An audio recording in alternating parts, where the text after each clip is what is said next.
তোর আমি কত করে বলছি যে আমার রাস্তা আটকাবি না? ঘরে কি তোর মা বোন নাই? আছে তো, মা আছে, বোন আছে, শুধু তোমার মতো সুন্দরী বউ নাই। এই তুই বুঝো না, তোমার এই খাঁচার ভিতরে আমি বউ বানায় রাখতে চাই। আমার এত বুঝে লাভ নাই। তুই আমার রাস্তায় আর কোনোদিন আসবি না। আর যদি আসিস, আজকে তো খালি একটা চড় মারছি, হ্যাঁ? পরে তোর জানটাই থাকবো। আহা, আবারও সে একই কথা রে।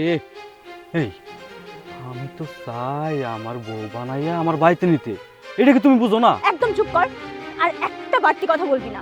তুই তো একটা মানুষ না রে, তুই জানোয়ার। আর জানোয়ারের সাথে না কখনো সংসার হয় না। আমি শুভ, যে জায়গায় হাত দেই সেই জায়গায় অশুভ হইয়া ভাই। তোর রূপের খুব বড়াই না। আমি যদি এখন এসিড মাইয়া তোর মুখটা ঝলসায় দেই, তোর মুখটা আর কেউ দেখবো না।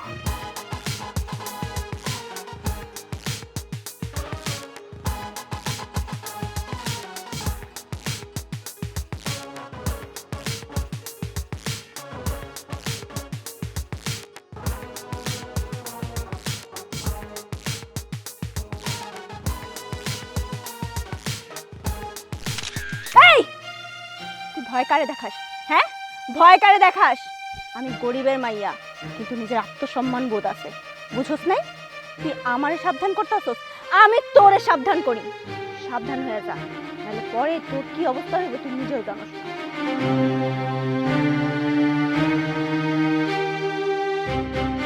তুই হইলি আমার এই খাঁচার পাখি, তোরে আমি এই খাঁচায় বন্দি করুম করুম করুম। শুভ, কষ্ট পাইও না। মাঝ রাস্তার মধ্যে যদি একটা পুরুষ মানুষের গালে একটা মায়া মানুষ এসে ঠাস করে চর মারে, তার যে কি কষ্ট আমি জানি। শুভ, আমার খাঁচার পাখি আমারে হাত দিয়া মারুক না জুতা দিয়া মারুক, সেটা আমাকে ব্যাপার। এখানে তুমি কথা কইতাছ কেন? আমি তো তোরে একটু সান্ত্বনা দিতে আইছি। আর এই খাসার পাখিটা, এটা তো আমার না, এটা তো তোর। হ, আমার খাঁচার পাখি আমারই থাকবো। তুমি কন্ট্রাক্টারই করো, না হইলে এমন জায়গায় তোমার ট্রান্সফার করবো, সেই জায়গায় সারা জীবন তোমার কন্ট্রাক্টারি করতে করতে জীবন পাড়িয়ে যাবে। তোমারে আমি আগেও কইছি, এখনো কইতাছি, আমার খাঁচার পাখি এটা মূলত আমারই। এই বিষয়ে তুমি আর কোনো কথা কইবা না। তুমি কন্ট্রাক্টারি করতেছো, কন্ট্রাক্টারি করো, নইলে তোমার আমি এমন জায়গায় ট্রান্সফার করবো, সেই জায়গায় বিল্ডিং আছে কিনা জানি না, কনস্ট্রাকশনের কাজ হয় কিনা সেটাও জানি না। কি বলতে চাইতেছি বুঝতে পারছো? কথাটা মনে থাকে জানি।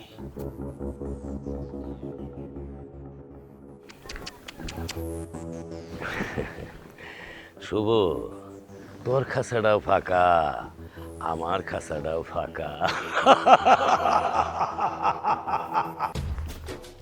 Excuse me. আমাকে কিছু বলছেন? জি, আপনাকেই বলছি। আপনাকে ছাড়া তো এখানে আর কাউকে দেখছি না। জি বলেন। ও, আসলে আমার পরিচয় দেওয়া হয়নি। আমি হচ্ছি রাকিব। আমি ঢাকা থেকে আজকে এসেছি। প্রকৃতিটা দেখে খুব ভালো লাগছে। লাইক আমি ফটো তুলতে খুব পছন্দ করি। মাছ, পাখি, প্রকৃতির যত সুন্দর জিনিস আছে সেখানে আমি আটকে যাই। ইটস লাইক আমার প্রেম আটকে যায়। আপনি মাছের ছবি তুলতে ভালোবাসেন, পাখির ছবি তুলতে ভালোবাসেন, সেগুলো আমাকে বলে কি হবে? আমাকে কেন বলছেন? আমি বলতে চাচ্ছি যে এত সুন্দর প্রকৃতির মাঝে আপনাকে খুব সুন্দর লাগতো। আপনি অনেক সুন্দরী। আপনি যদি কিছু মনে না করেন তাহলে আপনার কিছু ছবি তুলতে পারি? আমি ছবি তুলি না। মাই গড, আপনি এই জেনারেশনের মেয়ে হয়ে 90 দশকের কথা বলছেন, আপনি ছবি তুলেন না? আপনি বিষয়টা একটু বোঝার চেষ্টা করেন। আমি খুব ভালো ক্লিক করি, আমার ছবিগুলো আপনার পছন্দ হবে। আমি তো বললাম আমি ছবি তুলতে পছন্দ করি না। আপনার কি আর কিছু বলার আছে? না, আর কি বলবো তাহলে। Thank you.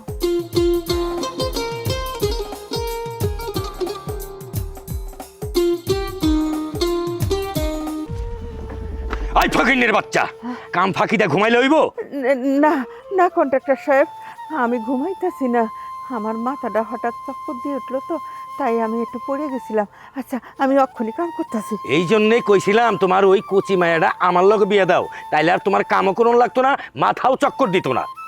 থামেন। কইতে কইতে অনেক কথা কয়ে ফেলাইছেন। আমরা গরিব হইতে পারি, কিন্তু মানুষের দয়া নিয়ে বাঁচতে চাই না। দয়া কেন কইতেছো শোনা? আয়নায় নিজের চেহারাটা একবার দেখছেন? আপনি আমার বাপের বয়সী। বাপের বয়সী হয়ে সেরা মাইয়ারে কেমনে বিয়ার প্রস্তাব দেন? লজ্জা লাগে না? মা চলো চলো কইতাছি। কি কইতাছো তুমি? আজকের পর থেকে তোমার আর এখানে কাম করন লাগবো না। চলো চলো। নরম হাতে গরম চোখ, ভালোই লাগলো।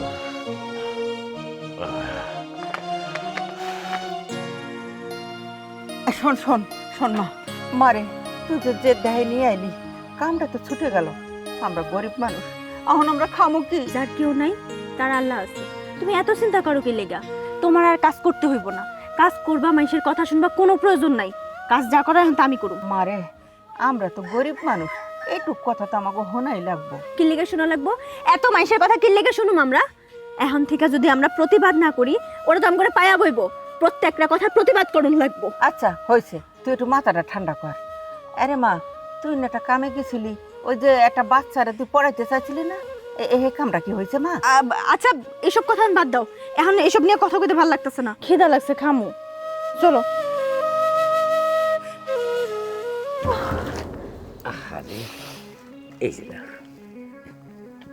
টাকা? কিসের টাকা? আরে শোনা, এই টাকাটা তো তোমার জন্য। ধরো নাও, তুমি কত পরিশ্রম করো, টাকাটা রাখো। আমি কিসের জন্য আপনার টাকা রাখতে যাবো? আমার আপনার টাকা লাগবো না। হ্যাঁ, তোমার আজকের থেকে আর কোনো কাম কাজ করতে হইব না। তোমার মাসে যা খরচ যায় আমি সব টাকা আমি তোমারে দিব, আমি গুইনা গুইনা টাকা দিব। ধরো রাখো। আপনার টাকা আমি নিতে পারুম না। আমার পরিশ্রমের যতটুক টাকা, সেই টাকাটুকু আমারে দেন, তাইলেই হইব। আপনার এই টাকার আমার কোনো দরকার নাই। কইতেছি কি, তুমি এই যে কত পরিশ্রম করো, রোদ্রের মধ্যে ইট ভাঙো, ইটের কাম করো, আরে তোমার শরীরগুলো কালা হয়ে গেছে না। এই কষ্ট আমার এই বুকের ভিতরে আর আমি ধরে রাখতে পারতাছি না। তাই কইতেছি কি, তোমার এই কষ্ট নেওয়ার দরকার নাই। তুমি আমারে বিয়া করো, তাহলে দেখবো যে তুমিও সুখে থাকবা, তোমার মাও সুখে থাকবো, আমিও মনে করো একটা নিরাপদে থাকবো। আরে কি সুন্দর হাতটা রইতে ফুইয়া কালা হয়ে গেছে। বিয়াদব অসভ্য লোক কোথাকার। হ্যাঁ, আমি গরিব হইতে পারি, কিন্তু টাকার কাছে না নিজের বিক্রি করে দেবো না। কথাটা মাথায় রাখেন। আর আপনি কি, হ্যাঁ, আপনার হাঁটুর বয়সী মাইয়া, আপনার মাইয়ার বয়সী মাইয়ারে আপনি কুপ্রস্তাব দিতেছেন। আমি অসহায়, আমার বাপ নাই, আমি এতিম বইলা? আমার বাপ নাই কই আপনারা আমার মাথার উপরে ছায়ার মতো থাকবেন, আমারে সান্ত্বনা দিবেন, তা না আমার দিকে আপনারা কোন নজর দেন? এই শোন, তোর মায়ের আমি কামের থেকে বাদ দিয়ে দিছি না, তোরেও আমি কাম করতে দেবো না। এই, তুই আমারে কামের থেকে কি বাদ দিবি? কামের নিকুচি করছি, করবো না আমি নিজেই তোর কাম। তোর দেমাক আমি যেভাবেই পারি আমি তোলাম মুসরা করে তোরে, আমি যদি না খাইতে পারি তাইলে আমি লিখন পাল্টাতাম না।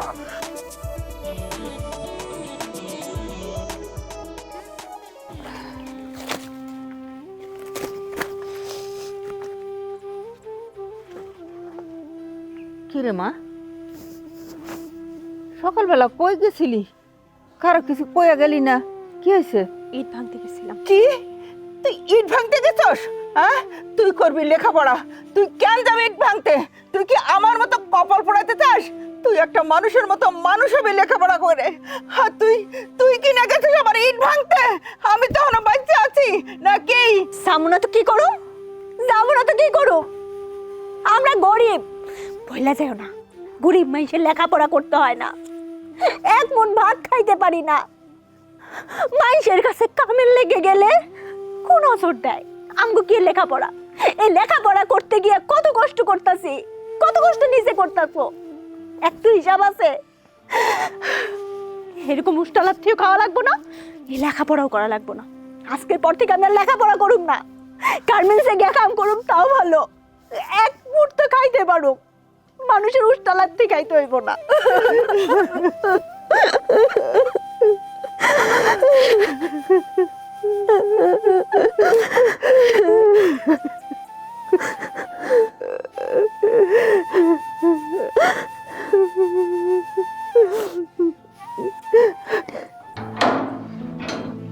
কিরে রাকিব, তুই ঢাকা থেকে কখন আসলি?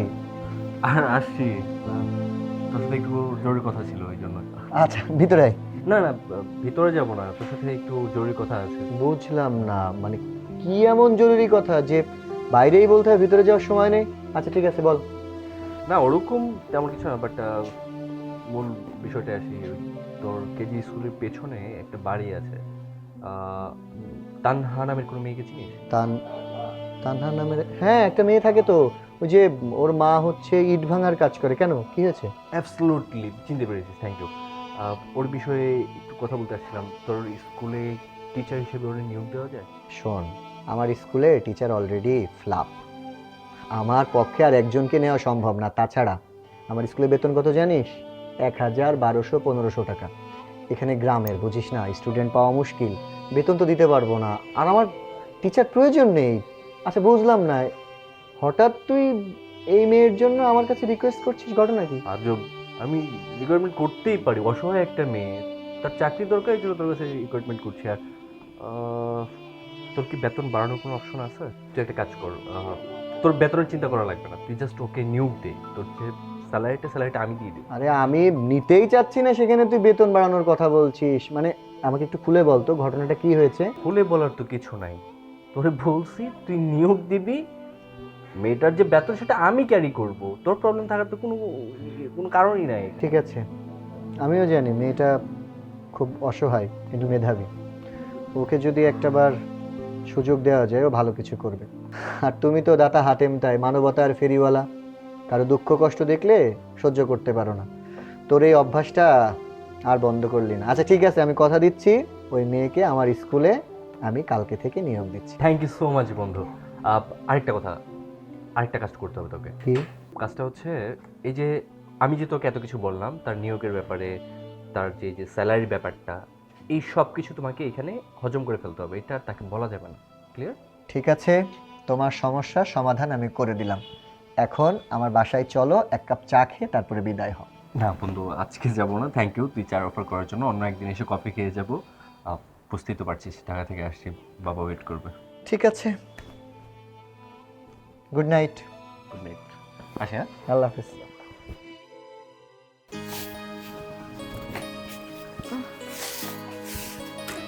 আরে ভাইয়া, আসসালামু আলাইকুম। ওয়ালাইকুম আসসালাম। আপনি আমাদের বাড়িতে?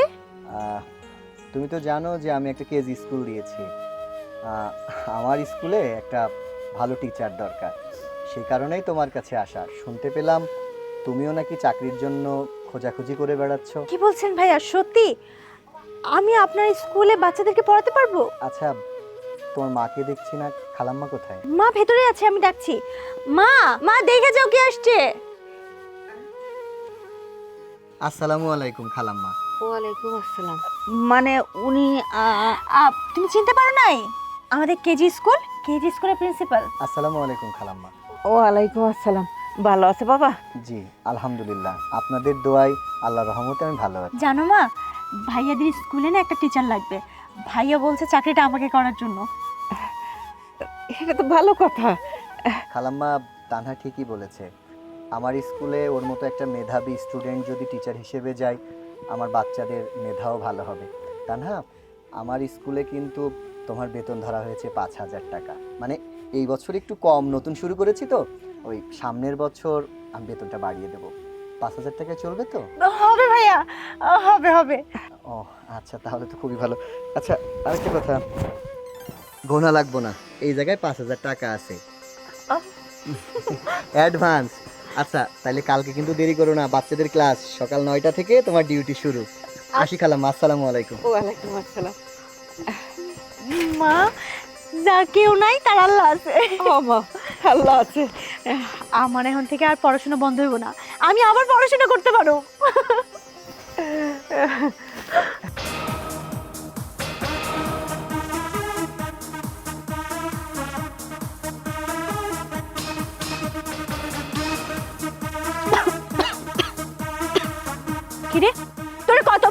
বলছি তুই আমার রাস্তা আটকাবি না। আর তুই তুই আমার রাস্তা আটকে আমার মুখে ধুমা দিতেছিস, লাফাঙ্গা কোথাকার। আমিও কি চাই যে রাস্তাঘাটে আটকে থাকতে? আমি তো চাই তোমার এই মনের ভিতরে রাজরানী করে রাইখা তোমার আমি বিয়ে করে বাসর করে আটকে থাকতে। বুঝো না? সমস্যা কি তোর? তুই বুঝোস না যে তোরে আমার পছন্দ না, বা তোর মতো ছেলের সাথে আমি সংসার করতে চাই না? আমি তোরে বারবার ভাগাই দিতেছি, তারপরে তুই কিসের জন্য আমার রাস্তা আটকাবি? কেন? তুই কি করে ভাবলি তোর মতো লাফাঙ্গা লম্পট একটা ছেলের আমি বিয়ে করব? তুই কি মানুষ না অমানুষ? আসলে আমি মাঝে মাঝে ভুলে যাই যে আমি মানুষ থেকে অমানুষ হয়ে গেছি। শুনছি তুমি নাকি মাস্টারের চাকরি পাইছো, আর মাস্টারের হবু স্বামী লাফাঙ্গা হইলে তো আর চলে না। আমি আজকে থেকে সবকিছু ছেড়ে দিই, খালি কও তুমি আমার বিয়ে করবা। কোনোদিন শুনছোস কুত্তার লেজ কোনোদিন সোজা হইছে? 12 মাস চুঙ্গার ভিতর থাকলেও সোজা হয় না। তুই কেমনে সোজা হবি? আমি একটা শিক্ষিত মাইয়া, আমি শিক্ষিত হইয়া তোর মতো অশিক্ষিত লম্পট ছেলেরে, বেয়াদব ছেলেরে কেমনে বিয়া করব? তুই একটা জানোয়ার, আর জানোয়ারের লগে না সংসার করা যায় না। কি কইলি? কুত্তার লেজ কখনো সোজা হয় না। আমারে তুই জানোয়ার কইলি, এখন যে তুই জানোয়ার কইছস, এইবার তুই জানোয়ারের আসল রূপটা দেখ।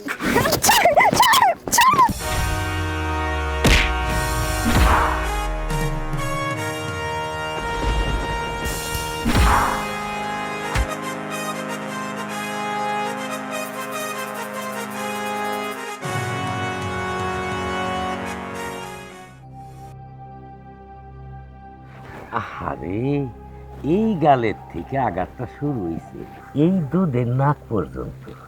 যে নাক টিভি দিলে দুধ বাইরে আয়। আহারে, নাকের হাড্ডিটাই ভাঙ্গা হলাইছে। এই কন্ট্রাক্টর, মজা লইতাছস? হ্যাঁ, মজা লইতাছস? আমার তো এখন মনটাই চাইতাছে এই গোড়ার একটা মাল তোর বুকের মধ্যে একবারে শান্তি হয়ে দিই।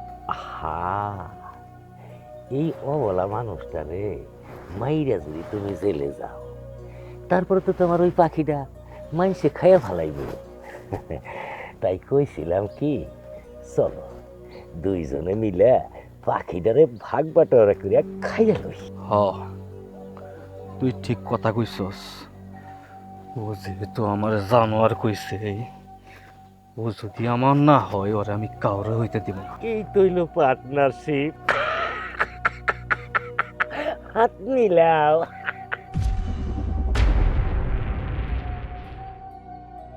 ভাগ বাটোরা কইরা তোমরাই যদি খেয়ে ফেলাও, আমি কি করব? আরে চৌধুরী সাহেব, এটা আপনি কেমন কথা কইতেছেন? আপনার এক পাও কব্বরে আর এক পাও হইলে উপরে, আপনি এই বয়সে। আরে চুল দাড়ি পাকলে কি হবো, বয়স পাকলে কি হবো, খাউনটা তো আর বুঝা যাই নাই। ও, বুঝতে পারছি, চৌধুরী সাহেবের মুখেতেই অনস্বাদ আছে। আপনি চিন্তা করেন না, আমরা ওই পাখিটারে খাওয়ানোর সময় অবশ্যই আপনার একটা বাঘ দিয়ে রাখুন। কথাটা মনে থাকে জানি, তা না হইলে কন্ট্রাক্টারি আর এই মস্তানি বন্ধ হয়ে যাবো গা। চৌধুরী সাহেব, আপনি কোনো চিন্তা করেন না, আপনি বাঘ আপনি পেয়ে যাবেন গা। দুনিয়াতে বহুত হারামি দেখছি, কিন্তু এই চৌধুরীর মতো হারামি আমি কোনো জায়গায় দেখি নাই। নিজেরে কি তুমি হাজি সাপ মনে করো? কি সমস্যা আপনার? হ্যাঁ, আপনি জানেন ও কতটা ভয়ঙ্কর? আপনাকে কে বলেছে আগ বাড়িয়ে আমার উপকার করার? এখন যদি আপনার কোনো ক্ষতি হয়ে যেত তাহলে কি হতো? তাই বলে আমার চোখের সামনে একটা অবলা মেয়েকে, একটা সহজ সরল মেয়েকে তারা উত্তক্ত করবে, এরকম ডিস্টার্ব করবে, আমি মুখ বুঝে সহ্য করবো? আমি এরকম ছেলে নই। আজব তো আপনি। এটা শহর না, এটা গ্রাম, আর এই গ্রামে আমাদের নানান সমস্যা মাথার উপর নিয়ে বাঁচতে হয়। আপনি ঢাকার মানুষ, সোজা ঢাকা চলে যান।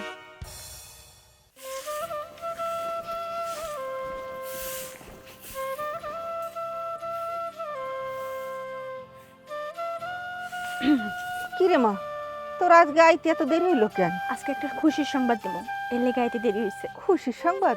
কি খুশির সংবাদ মা? ও মা, আমার আজকে রেজাল্ট দিছে। পরীক্ষার রেজাল্ট দিছে? ও মা, তুই পাস করছস? আমি খালি পাস করি নাই মা, ফার্স্ট ক্লাস ফার্স্ট হয়েছি। কি, ফার্স্ট ক্লাস ফার্স্ট হয়েছিস? আলহামদুলিল্লাহ।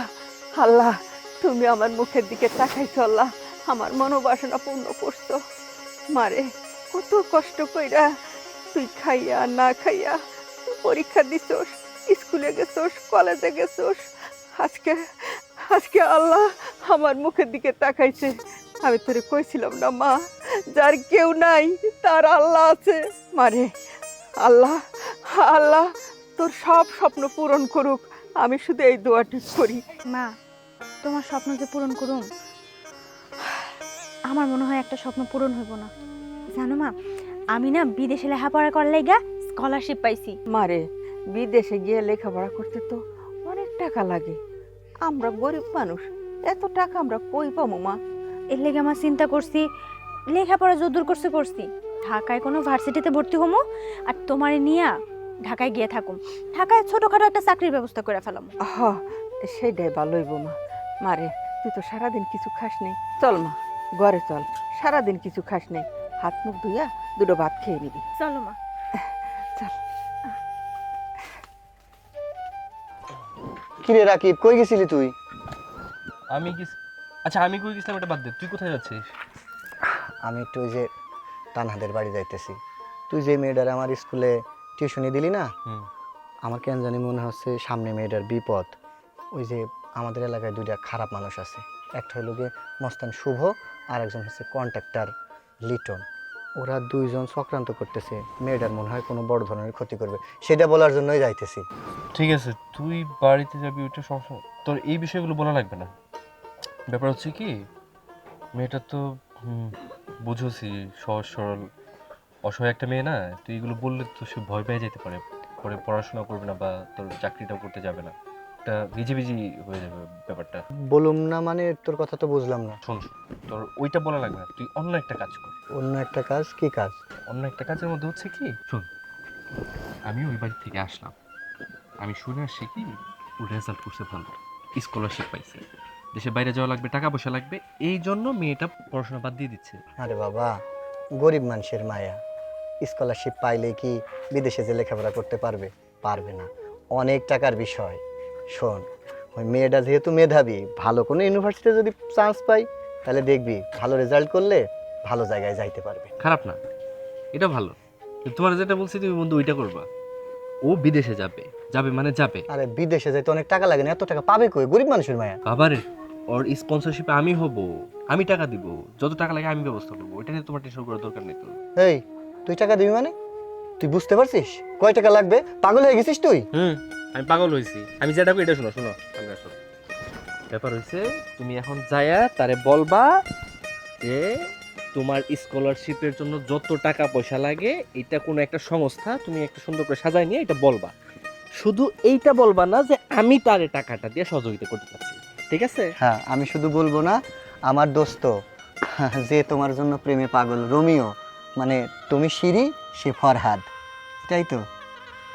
তুই মাস্টার এত বেশি কথা বলি, এটা আমি জানতাম না। যাই হোক, ঠিক আছে, যাইতেছি। প্রেমে পাগল হইছো? মনে রাখিস যেন বুঝতে না পারে। আচ্ছা।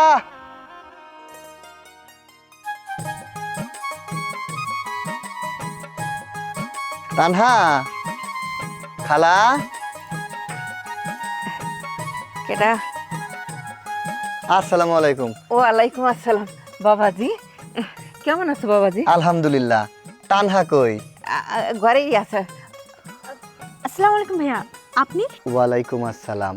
হ্যাঁ, আমি ওই শুনলাম তানহা আজকে নাকি তোমার পরীক্ষার রেজাল্ট দিয়েছে। জি ভাইয়া, আপনাদের দোয়ায় ভালো রেজাল্ট করেছি। আপনি তো আমার এই বিপদের সময় পাশে ছিলেন। আপনি যদি না থাকতেন, আমি যে কিভাবে পড়াশোনা করতাম, আপনাকে যে কিভাবে ধন্যবাদ দিব। তুমি তোমার যোগ্যতায় তুমি পাশ করেছো, ভালো রেজাল্ট করেছো। আমরা তো ওসিলা মাত্র, আমি সহযোগিতা করেছি, আমি না থাকলে অন্য কেউ হয়তো সহযোগিতা করতো। যাক, তুমি হচ্ছ আমাদের গ্রামের গর্ব। শুনলাম আমাদের বাংলাদেশ থেকে অনেকগুলো ভার্সিটি থেকেই অনেক মেধাবী স্টুডেন্টরা স্কলারশিপ নিয়ে বিদেশে পড়তে যাচ্ছে। তোমার নামের তালিকাও দেখলাম, তুমিও নিশ্চয়ই বিদেশে পড়াশোনা করতে যাচ্ছ। আর স্কলারশিপ ভাইয়া, বিদেশে যাওয়া তো মুখের কথা না, অনেক টাকা পয়সা লাগে। এত টাকা পয়সা যে আমরা কোথায় পাবো, তাই ভাবছি যে বিদেশে যাওয়ার কথা ভুলে যাই। ঢাকায় কোনো ভার্সিটিতে ভর্তি হব, পাশাপাশি টিউশনি করাবো, এইভাবে করে চলে যাবে, কিছু করার নেই। আসলে তানহা, ব্যাপারটা কিভাবে নেবে আমি জানি না, আমি আসলে সহজে বলছি। হ্যাঁ, বাংলাদেশে অনেকগুলা সংস্থা আছে, প্রতিষ্ঠান আছে যারা মানবতার সেবায় কাজ করে। তোমাদের মতো যারা অসহায়, গরিব, মেধাবী স্টুডেন্ট আছে না, এদেরকে স্পন্সর দেয়। তাদের স্পন্সরে তোমরা কিন্তু চাইলে বিদেশে যে পড়াশোনা করে স্বাবলম্বী হতে পারো। আমার মতো মানুষকে কে স্পন্সর করবে? আর আমি তো তেমন কোনো কিছুই চিনি না যে কোথায় যাব, কিভাবে কি করব। তুমি যেহেতু আমাকে ভাই বলে ডেকেছো, তাহলে দায়িত্বটা না এই ভাই নিল। আমার একটা পরিচিত সংস্থা আছে, ওদের সাথে কথা বললে তুমি বিদেশে যেতে পারবে। সত্যি বলছেন ভাইয়া? সত্যি। আচ্ছা ঠিক আছে, তাহলে আর দেরি করলে হবে না, সময় যেহেতু হাতে নেই, আমি একটা কাজ করি, তোমার কাগজপত্রগুলো আমি ওখানে জমা দিয়ে দিই, তারপরে বাকিটা আল্লাহর ইচ্ছা। তুমি বিদেশে যাচ্ছ।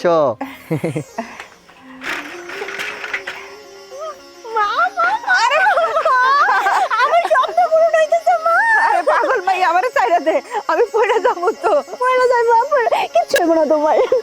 আমার সোনা মাইয়া, আমার সোনা মাইয়া কত কষ্ট করছে। বাবা,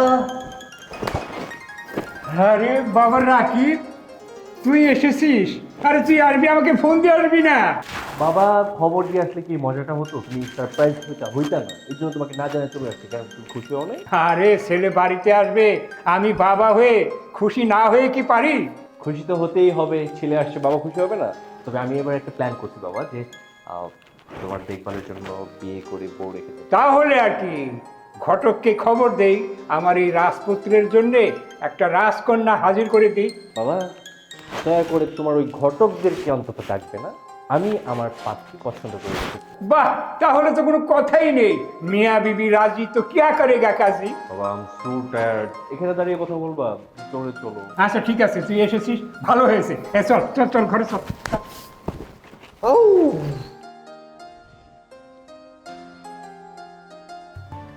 শুভ, পায়া গেছি। আয়।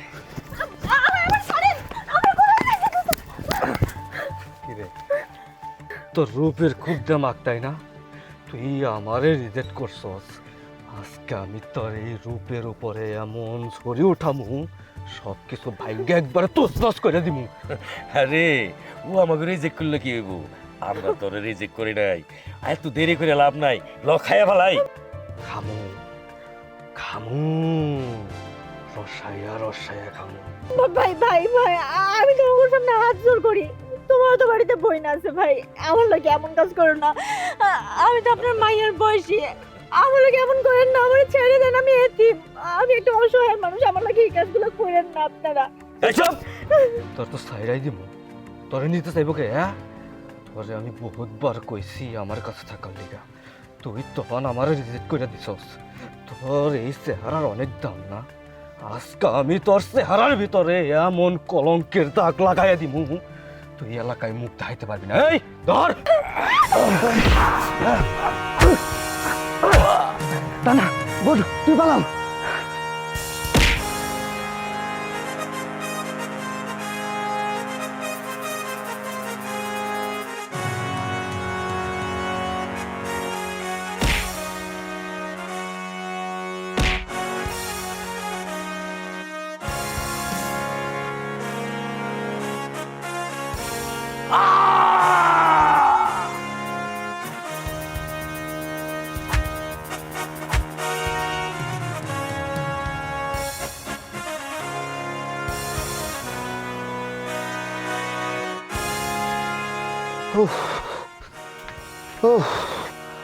কি রে, হাঁপাচ্ছিস কেন? তোর জন্য কতক্ষণ যাবত অপেক্ষা করতেছি, এত পরে আসতে কেন? বস। রাকিব রে, হাঁপাবো না কেন? তোর এখানে আসার আগে রাস্তায় চরম একটা বিপদে পড়ছিলাম রে বন্ধু। বিপদ মানে কিসের বিপদ? আরে তুই যে মেয়েটাকে আমার স্কুলে চাকরি দিতে বললি না, চাকরির নাম তানহা, তানহার কথা বলতেছি। তাহলে কি হয়েছে? আরে ওই যে ওর মা যেখানে ইট ভাঙার কাজ করে, কি জানি নাম, ও হ্যাঁ, কন্ট্রাক্টর লিটন আর মস্তান শুভ, এই বদমাইশ দুইটা রাস্তার মধ্যে মেয়েটারে আটকাইছিল। আমি যদি সঠিক সময় ওর কাছে না যাইতাম, আজকে মেয়েটার বড় একটা অ্যাক্সিডেন্ট হয়ে যেত রে। গড, টেনশনের বিষয় রে। কি করা যায় এখন বলতো? কি আর করা যাবে, দেখি মেয়েটারে তো অন্তত বাঁচাইতে হবো। তোর এটা নিয়ে চিন্তা করা লাগবে না, আমি এই বাকিটা দেখবো না। আরে না, পাগল নাকি তুই? একটা মেয়ে, এরকম অবলা মেয়ে, গ্রামের এরা যাচ্ছে তাই করে যাবে, এটা এটা হয় নাকি? তোদের এলাকার কোনো বিচার নাই, মাতবর নাই, ভালো কোনো নেতা নাই? যার কাছে বিচার দিব, এই দুইটা তাদের পিছনেই কাম করে, বিচার দেওয়া কোনো লাভ নাই। ওদের বিচার এই গ্রামে অসংখ্যবার হয়েছে, কেউ বিচার পায় নাই। বুঝতে পারছি, আমাকে কিছুদিন এখানে থাকতে হবে। এই পাগল হয়ে গেছিস? হ্যাঁ, কদিন থেকে যাই, সামনের মাসে তোর ফাইনাল এক্সাম। তুই পড়াশোনা বাদ দিয়ে, আমি বুঝলাম না এই গাইয়া মেয়েটা, এই মেয়েটা তুই কি দেখছিস? কেন এত উপকার করতে হবে তোর? পাগল নাকি রে ভাই? তুই গ্রামের গায়ে ভূত মাইয়া বলতেছিস? মানে এই মেয়ে যদি সে ভালো স্কুলিং পায়, সে ভালো সাপোর্ট পায়, সেই দেশের জন্য অনেক কিছু ভূমিকা রাখতে পারবে। তুই এগুলো বলিস না। আর আমার পড়াশোনা, আমার তো এরকম কিছু হবে না যে আমার লাইফ নষ্ট হয়ে যাচ্ছে। হয়তো বা আমার এক সেমিস্টার পরে গিয়ে আমি আমি এটা কভার করে নিতে পারবো। এটা তুই কোনো টেনশন করিস না। আর এই যে শুভ না কি যেন বললি, লিটন টিটন, এগুলোকে সাহায্য করার জন্য এগুলো আমি সব যা করা লাগে আমি এটা করবো। আমি আমার আমার মতো থাকতে দে, ঠিক আছে? বিষয়টা আমি দেখছি। এক কাজ করো তো মামা, দুটো চা দাও। আমারটা একটু চিনি কম।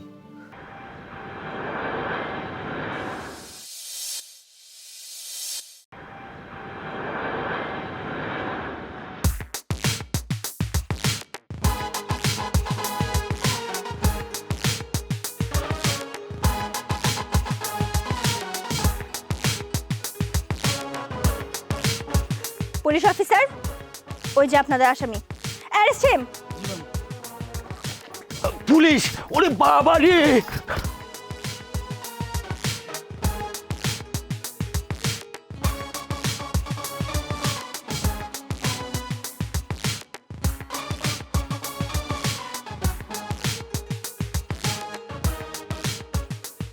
কি রে লিটন কন্ট্রাক্টর, চিনতে পেরেছিস আমাকে? আমি সেই অসহায় গরিব বিধবা শ্রমিক নারীর মেয়ে। সেদিন না আমি এরকম অসহায় ছিলাম, তোর কাছে হাত জোর করেছিলাম, আমাকে ছেড়ে দেন, আমার বাবা নেই, আমি এতিম। শুনিসনি সেদিন? শুনিসনি তুই আমার কথা? আজ আজ আমি অসহায় নেই, আজ এই তানহা অসহায় না। আমি বিদেশে পড়াশোনা করেছি, মানুষের মতো মানুষ হয়েছি।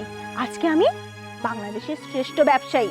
ওকে নিয়ে যান, জেলের ভাত খাওয়ান, ওর কখনো যাতে জেল থেকে বের না হতে পারে। চল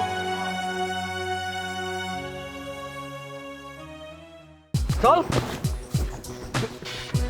পুলিশ অফিসার, আমি কি অপরাধ করছি? আমার কি লেগে ধরছেন? আর আমার লয়ে যাচ্ছেন কই? পরে নিয়ে যাইতাছি, চল গেলে দেখতে পারবি। আয় চল।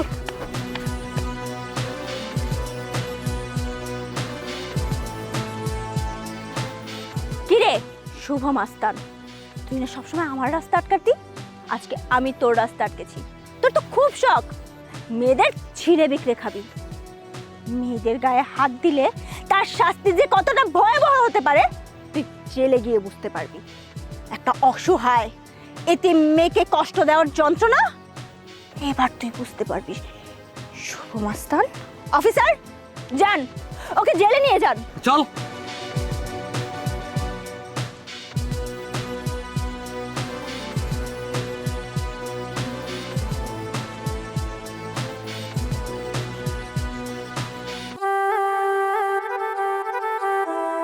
বন্ধু, 1 বছর পর তুমি গ্রামের মাটিতে পা দিলে।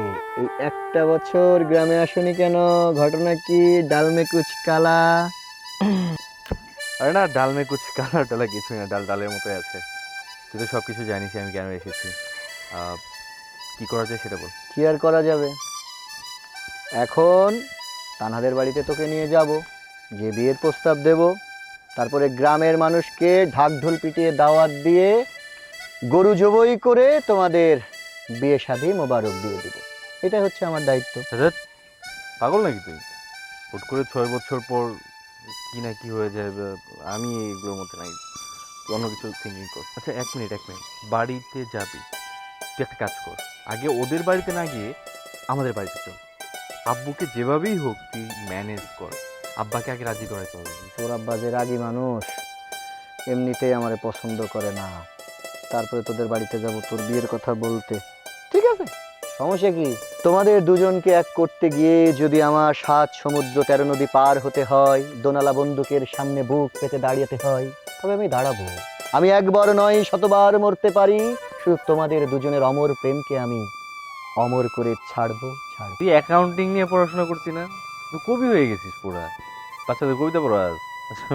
তোর আইডিয়াও ভালো, সব কিছুই ভালো লাগছে, বাট বন্ধু যেটাই করিস আমার কিন্তু নার্ভাস। সব কিছু তোর উপর ডিপেন্ড করবে, তুই জাস্ট আমাকে যেভাবে ডিরেকশন দিবি আমি ওইভাবেই চলবো। কবিতা তো লিখতে চাই, যার জন্য তার দেখা তো এখনো পেলাম না। তবে হ্যাঁ, একটা, তোমার আব্বাকে বলে তোমার শাদি মোবারক আমি করিয়ে দেব, কিন্তু তোমার আর তানহার কিন্তু একটা দায়িত্ব আছে। দায়িত্বটা হচ্ছে, দাড়ি তো দেবদাসের চাইতেও বড় হয়ে গিয়েছে, একটা মেয়েও পাচ্ছি না। একটা ভালো মেয়ে দেখে অন্তত আমার বিয়েটা দিও, যাতে আমার দেবদাসগিরি থেকে আমি বেঁচে থাকতে পারি। দেবদাস, চল আগে বাকিটা পরে দেখ। লা ইলাহা ইল্লা আনতা সুবহানাকা ইন্নী কুনতু মিনাজ জালিমিন। হে আল্লাহ, আল্লাহ আমি এই প্রথম একটা ঘটকালি করছি। আল্লাহ, এই বিয়েটা তুমি রাজি খুশি করো। আল্লাহ, রাজি খুশি করো। আমাদের চৌধুরী সাহেবের মনকে তুমি পাথর থেকে তুলায় পরিণত করো। আমিন আমিন আমিন। চল বন্ধু, আয়।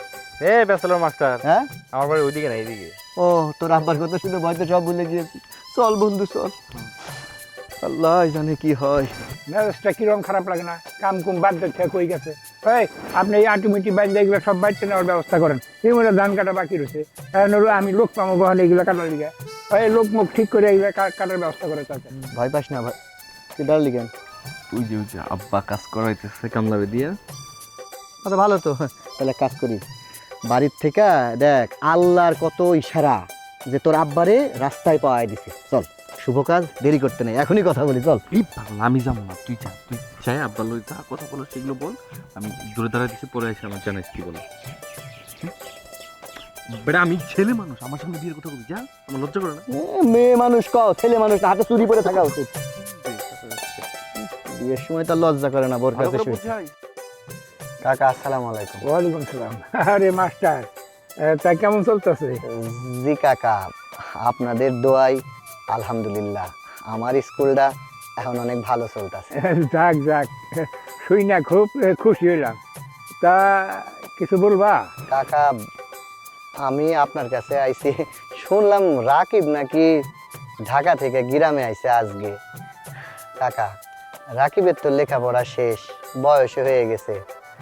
আমার হাতে এখন ভালো পাত্রী আছে, মানে আপনি যদি কন তাইলে আমি পাত্রীপক্ষের লগে কথা বইলা মানে রাকিবের বিয়ের ঘটকালি করতেছি। রাকিবের বিয়া দেব? বিয়া তো দিতে হইব। তা মায়া কি করে? বংশ কি? ওর বাবাই কি করে? কাকা, মায়া হচ্ছে লাখে একখান, আপনার খুব পছন্দ হইব। মানে মায়ার বাপ নাই, মা আছে, ভাই বোন বলতে মায়া একাই। মায়া নিজেই ব্যবসা বাণিজ্য করে, বিদেশে লেখাপড়া করছে 6 বছর, বিদেশ থেকে দেশে আসছে, ঢাকাতে বাড়ি আছে, মিল ফ্যাক্টরি অনেক কিছু করছে। মেয়েটা আমাদের রাকিবের সাথে কিন্তু সেই মানাইব। আর কি কইতাছো তুমি? এত সুন্দর পাত্রী এই তোমার হাতে আছে, আরে আমি তো এই ধরনের মাই খুঁজতাছি। তুমি রাজি হয়ে যাও, রাজি হয়ে যাও, আমার ছেলে ওই জায়গায় বিয়া করো। যাক আলহামদুলিল্লাহ। তাইলে কাকা আমি আর দেরি না করে মায়া পক্ষের সাথে কথা কয়ে দেখি ওনারা কবে আপনাদের যাইতে বলে। আচ্ছা ঠিক আছে, আলহামদুলিল্লাহ। আসসালামু আলাইকুম। আচ্ছা, ওয়ালাইকুম আসসালাম। মা, ও মা, কই বাবা? কি রে মা, তুই সেই সকালে আসছিস আর এখন বাড়িতে আইলি? হ্যাঁ, কিছু কাজ ছিল আমার গ্রামে, ইম্পর্টেন্ট, সেগুলো শেষ করলাম। বাই দ্য ওয়ে, শোনো মা, আমরা এখন আর গ্রামে থাকবো না, আমি ঢাকায় একটা ফ্ল্যাট কিনেছি, তোমাকে নিয়ে ঢাকায় যাবো। আচ্ছা যাবি তো, কিন্তু সেই মাস্টার ছেলেটা তো এখনো আইলো না। ভাইয়া আসেনি? না, আচ্ছা তুমি চিন্তা করো না, ভাইয়াকে আমি কল দিব, ভাইয়ার সাথে আমি কথা বলবো। বলা লাগবে না, বান্দা হাজির। থাক বাবা থাক, বেঁচে থাকো, বেঁচে থাকো। কেমন আছেন ভাইয়া? আলহামদুলিল্লাহ বোন, তোমাকে দেখে ভালো না থেকে পারি। তুমি সেই সুদূর বিদেশ থেকে গ্রামে চলে এসেছো। জানো তানহা, তুমি যখন এই গ্রাম থেকে স্কলারশিপ নিয়ে বিদেশে গেলে, গ্রামের ছেলে মেয়েরা তোমাকে নিয়ে সারা দিন শুধু গর্ব করে যে তানহা আমাদের গ্রামের মেয়ে। এক কথায় বলতে গেলে তুমি তো আমাদের মুখ উজ্জ্বল করেছো। এখন তুমি গ্রামে এসেছো, আমি বাসায় বসে থাকলে কেমন হয়, সেই জন্য চট জলদি চলে এসেছি তোমাকে দেখার জন্য। হ্যাঁ ভাইয়া, আমার না একটা রিকোয়েস্ট ছিল। কি কি কথা? আরে একটা কথা কেন, তোমার ভাই এখানে উপস্থিত, তুমি 100টা কথা বলো, তোমার 100টা কথাই আমি পূরণ করে দিব। ওই যে আপনার প্রাইমারি যে স্কুলটা আছে না, আমি ছোট বোন, আপনার ছোট মানুষ, ওখানে আমি কিছু করতে চাই। কিছু কি বলছো? স্কুলটা তো তোমার। তুমি বিদেশে যাওয়ার পরে আমাকে কম অনুদান পাঠিয়েছো, তোমার টাকায় আমি গ্রামের অসহায় গরিব দুঃখী যেসব শিশুরা ছিল সবাইকে খাতা কলম কিনে দিয়েছি, ফ্রি বেতনে পড়িয়েছি। এত মহৎ কাজ যে মেয়ে করে, সেই মেয়ে আমার স্কুলের জন্য একটা কেন 1000টা কাজ করবা। স্কুল তো আমার না, স্কুল তোমার। বাহ, অনেক ভালো হয়েছে। মেয়েদের পড়াশোনা করতে হবে, ভালো একটা জায়গায় পৌঁছাতে হবে, কখনো পিছিয়ে থাকা যাবে না। এটা আমাদের গ্রামকে বোঝাতে হবে, আমাদের গ্রামকে একটা আদর্শ গ্রাম বানাতে হবে। খালাম্মা, আমি একটা কথা বলার জন্য কিন্তু আসলে এই বাড়িতে বেশি আনন্দের সাথে দৌড়ে এসেছি। তানহার কিন্তু বয়স হয়ে গিয়েছে, টাকা পয়সা হয়ে গিয়েছে, এখন শুধু একটা ভালো পাত্র খুঁজে যদি আমার বোনটাকে বিয়ে দিতে পারি। ধুর, ভাইয়াও না কি যে বলে। মা, আমরা ভাইয়াকে নিয়ে এখানে বাইরে দাঁড়িয়ে দাঁড়িয়ে কথা বলবো? ভেতরে ভাইয়া, ভেতরে চলেন, কিছু খাবে। চলো চলো চলো, কিছু খাওয়া দাওয়া করবে, খাওয়া দাওয়া করে তারপর তোমরা গল্প গুজব। ভাইয়া ভেতরে আসেন। আরে না না, ভেতরে যাওয়ার দরকার নেই, মানে বলছিলাম খালাম্মা, ওই যে তানহার তো বিয়ে। আচ্ছা ঠিক আছে ঠিক আছে, আমি বুঝতে পেরেছি। আজকে হাতে একদম সময় নেই, আমি আজকে বসতে পারবো না, তানহা অন্য সময় আসবে। আপনি এই কথাগুলোই বলবেন, আজকে আমি আপনাকে জোর করবো না। কিন্তু একটা কথা আছে, আপনাকে কালকে আমাদের সাথে ঢাকা যেতে হবে। কালকে ঢাকায় যেতে হবে আমাকে তোমাদের সাথে? মানে এখন আপনার এই ছোট বোন ঢাকায় একটা বাড়ি কিনেছে, এই শুভ কাজও আপনাকেই থাকতে হবে। ঠিক আছে বোন, সত্যি কথা বলতে কি আমার নিজের তো একটা বোন নেই, কিন্তু আজকে মনে হচ্ছে বোন থাকা প্রত্যেকটা ভাইয়ের জন্য কতটা সৌভাগ্যের। ঠিক আছে বোন, আমি তোমাকে কথা দিচ্ছি, তোমার শুভ কাজে সবসময় যেভাবে পাশে ছিলাম, তোমার এই নতুন বাড়ি উদ্বোধনী অনুষ্ঠানে আমি স্বয়ং তোমার ভাই উপস্থিত থেকে উদ্বোধন করে দিব। এবার খুশি হয়েছো? তোমার বাড়ি উদ্বোধনী শেষ করেই কিন্তু তোমার বিয়ের কথা পাকা করব, মনে থাকবে? আমার মেয়ের পাশে যদি তুমি না থাকতে, তাহলে আমার মেয়ে আজ এই জায়গায় পৌঁছাতে পারতো না বাবা। খালাম্মা, বোনের বিয়ে শেষ করে কিন্তু আপনার ছেলের বিয়ে, মানে আমার বোন যেন আমার জন্য একটা লাল টুকটুকে মেয়ে দেখে। আমারও তো বিয়ের বয়স হচ্ছে, বিয়ে তো আমারও করতে হবে, কি বোন? হ্যাঁ ভাইয়া, আপনার জন্য আমি মেয়ে দেখবো, কোনো সমস্যা নেই। এখন আমার বিয়ের কথা পরে, আগে আমরা আগের কাজ শেষ করি। খালাম্মা, তাহলে আমি আসছি, আসসালামু আলাইকুম। ওয়ালাইকুম আসসালাম। ছেলেটা খুব ভালো। হ্যাঁ মা, চল মা চল, সকালবেলা আমি রান্না করে রাখছি, ভাত তো ঠান্ডা হয়ে গেল, মায়ে দিয়ে একসঙ্গে দুটো ভাত খাবো। তুমি আমার নলা তুলে খাই দিবে, চলো। ভাইয়া আজকে হুট করে এসেছেন, কি আপ্যায়ন করেছি, ভাইয়া রাগ করবেন? আরে না না, তোমার বাসার খাবার খেয়ে একদম পেট ভরে টয়টম্ব। অনেকদিন হলো এমন খাবার আমি খাই না, খুব স্বাদ ছিল খাবারে। সত্যি কথা বলতে কি জানো, এখন তো আমাদের গ্রামের মেয়েরা তোমাকে নিয়ে গর্ব করে। সবার একটাই কথা, পরিবারের প্রত্যেকটা মানুষের কথা, আমার মেয়েকে তানহার মতো মানুষের মতো মানুষ করতে চাই। তোমাকে নিয়ে রীতিমতো হই হুল্লোড় পড়ে গিয়েছে। হ্যাঁ বাবা, তুমি যদি তখন আমার মায়ের পাশে না থাকতা, আজ এই গরিব মায়ের কোটিপতি মাইয়া হইতো না। না না, আমরা তো আসলে ওকে জাস্ট সহযোগিতা করেছি, ওর জ্ঞান বুদ্ধি আর প্রতিভার জন্যই আজকেও এতদূর আসতে পেরেছে। খালাম্মা, বলি কি, তানহার তো বয়স হয়ে যাচ্ছে, একটা ভালো ছেলে দেখে বিয়ে দিলে ভালো হতো না? হ্যাঁ বাবা, আমি তোরে বলতাছি একটা বিয়ের কথা, তো কিছুতেই রাজি হইতে চায় না। আচ্ছা তোমরা দেখো না বাবা, একটা ভালো পাত্র পাও কিনা। খালাম্মা, ওই আমার হাতে একটা ভালো ছেলে আছে, আমার ক্লাস ফ্রেন্ড, ও এখনো বিয়ে করেনি, চাইলে আপনারা দেখতে পারেন, আমার ফোনে ওর ছবি আছে। হ্যাঁ কই, দেখাও তো বাবা, দেখাও। এই যে এই ছেলেটা। ফটোগ্রাফার না? আপনি ওনাকে চেনেন? উনি তো ঢাকায় থাকে। তুমি চেনো নাকি? আমি তো ওনাকে চিনি, গ্রামে ওনার সাথে আমার দেখা হয়েছিল একবার। ও আচ্ছা, তাহলে তো খালাম্মা বেশ ভালোই। ভালো ছেলে, চৌধুরী পরিবারের। এখন আপনারা যদি রাজি থাকেন তাহলে আমি ওর পরিবারের সাথে কথা বলতে পারি। কিরে মা, তুই তো ছেলেটা দেখলি, তোর কি পছন্দ হয়? মা, তুমি আর ভাইয়া তোমরা কথা বলছো, আমি এখানে কিছুই না বলি। তোমার যদি ভালো মনে হয় তুমি দেখতে পারো। ঠিক আছে খালাম্মা, তাহলে আমি কালকে পাত্রপক্ষকে নিয়ে আসতেছি। আসসালামু আলাইকুম। ওয়ালাইকুম আসসালাম।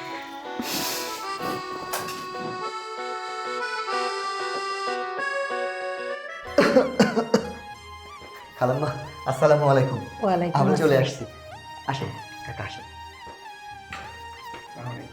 ওয়ালাইকুম আসসালাম। ওয়ালাইকুম আসসালাম। খালাম্মা, তানহার জন্য যে ছেলের কথা বলেছিলাম, আমার ক্লাস ফ্রেন্ড রাকিব চৌধুরী, আর উনি হচ্ছেন রাকিব চৌধুরীর পিতা রহম চৌধুরী। ও আচ্ছা, ভালো, খুব ভালো, খুব ভালো। খালা, ছেলে কিন্তু খুব সুন্দর, আমাদের তানহার সাথে বেশ মানাবে। এই বিয়ে হবে না। কি বলছিস মা? বিয়ে হবে না মানে? অবশ্যই তার কোনো কারণ আছে। আমি চাই না সন্তানের সামনে তার পিতাকে অপমান করতে। তাই বলছি, সম্মানের সহিত এই বাড়ি থেকে বের হয়ে যান। কিন্তু আমি শুনতে চাই আমার বাবার কি এমন অপকর্ম আছে যেটা আপনি আমার সামনে বলতে চাচ্ছেন না? আমার জানার মতে আমার বাবা এমন কোনো ভুল করেনি যেটা আমি শুনতে পারবো না। আমি শুনতে চাই। বিষয়টা না বলাই ভালো। আপনি এখান থেকে চলে যান আপনার পিতাকে নিয়ে, এটাই মঙ্গল হবে। দেখুন, আমাকে আপনার বিয়ে করতে হবে না, বাট আমার বাবা কি এমন অপকর্ম করেছে যার জন্য আপনি এত কিছু বলছেন? আমি শুনতে চাই, আপনি নির্দ্বিধায় বলতে পারেন। ঠিক আছে, এতই যেহেতু জেদ করছেন তাহলে শুনুন। আসসালামু আলাইকুম। ওয়ালাইকুম আসসালাম। এটা কি রহম চৌধুরীর বাড়ি? হ্যাঁ, আমি রহম চৌধুরী। আপনার নাতনিকে পড়াতে এসেছি, আপনার সাথেই কথা হয়েছিল আমার। মাশাআল্লাহ, তুমি তো খুবই সুন্দর। দাঁড়িয়ে কেন? বসো। না না, আমি বসবো না, আমি দাঁড়ানোই ঠিক আছে। আপনি কি বলবেন সেটা বলেন। এখানে যা আছে সব তোমার, তোমার যা লাগে সব তুমি নিয়ে নাও। এত টাকা আমাকে দিচ্ছেন মানে? আমি রহম চৌধুরী, ঘুরিয়ে পেঁচিয়ে কথা বলার অভ্যাস আমার নেই। তোমার টাকার প্রয়োজন, আমার টাকা আছে, সেই জন্যই তোমাকে টাকাগুলো দিলাম। বিনিময়ে তুমি আমাকে একটু সময় দেবে, আমিও তোমাকে সময় দেব। আমার নাতিকে না করলো চলবে। ধরো, এই টাকাগুলো ধরো।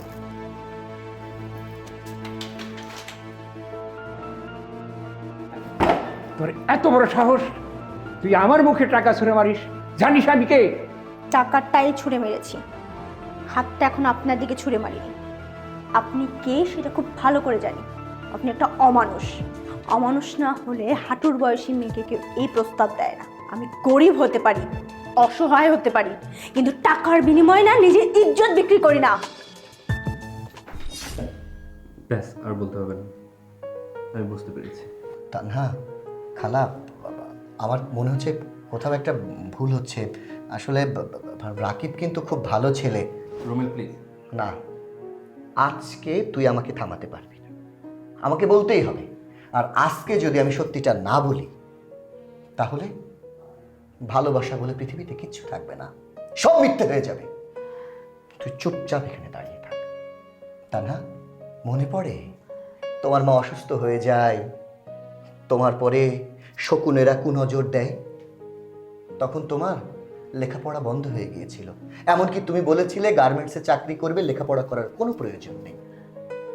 কিন্তু তোমার পড়াশোনা কিন্তু ঠিকই হয়েছে, তার কারণ আমি দেবদূত হয়ে তোমাকে একটা চাকরি দিয়েছিলাম আমার কেজি স্কুলে। আমি তোমাকে চাকরি দেইনি, চাকরি কে দিয়েছে জানো? এই জায়গায় যে মানুষটা দাঁড়িয়ে আছে না, এই মানুষটা। হ্যাঁ, আমার বন্ধু রাকিব চৌধুরী তোমাকে সেদিন চাকরি দিয়েছিল, কারণ আমার স্কুলে যারা টিচার আছে না, তাদের বেতন হচ্ছে 1000 টাকা, 1500 টাকা, 2000 টাকা, 5000 টাকা বেতন দিতে বলেছিল তোমাকে। ওর বাবা ওকে মাস খরচ যেটা দিত না, সেখান থেকে বাঁচিয়ে তোমাকে প্রতি মাসে আমি 5000 টাকা দিয়েছি। বিনিময়ে তানহা পরীক্ষায় পাশ করেছে। তারপরে আমরা বললাম না স্কলারশিপ, তোমাকে কেউ একটা স্পন্সর করছে, তুমি বিদেশে পড়াশোনা করতে যাবে। কে তোমাকে স্পন্সর করেছে জানো? কোনো সংস্থা নয়, এই মানুষটা, যেই মানুষটাকে আজকে তুমি বিয়ে করতে রাজি নও, যার পিতার ভুলের কারণে তুমি যার দিকে চরিত্রে আঙুল তুলছ। হাতের 5টা আঙুল সমান না তানহা। আমি বেশি কিছু বলবো না, শুধু এটুকুই বলবো, সোনার মধ্যেও খাত থাকে, কিন্তু আমার বন্ধু রাকিবের মধ্যে কোনো খাত নেই। দেখো মা, আমি তোমার সাথে অনেক খারাপ ব্যবহার করেছি, পারলে তুমি আমাকে ক্ষমা করে দিও। কিন্তু আমার এই ভুলের শাস্তি তুমি আমার ছেলেকে দিও না। টাকা চলে।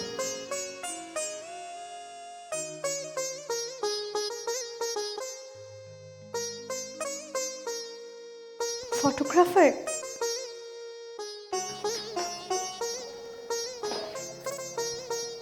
আম সরি, আমি বুঝতে পারিনি যে হাতের 5টা আঙ্গুল সমান হয় না, প্রত্যেকটা মানুষ সমান না। কিন্তু আপনি নিজেই বলেন, আমার জায়গায় যদি অন্য কোনো মেয়ে থাকতো বা আপনার বোন থাকতো, মেনে নিতে পারতেন জিনিসগুলো? You are absolutely right. আপনি আপনার জায়গা থেকে যেটা করেছেন সেটা কম হয়ে গিয়েছে। যদি এর বিচার ভার আমাকে দেন তাহলে আমি বলবো এই শাস্তিটা আরও অনেক বেশি হওয়া উচিত ছিল। ভালো থাকবেন। কি করে থাকবো? আমার ফটোগ্রাফার যদি আমার পাশে না থাকে, কিভাবে ভালো থাকবো? মানে আমি বুঝলাম না। বিয়ে করবেন না আমাকে? আমার তো অনেক ছবি তুলতে হবে। আমি তো ভেবেছি আপনাকে বিয়ে করবো।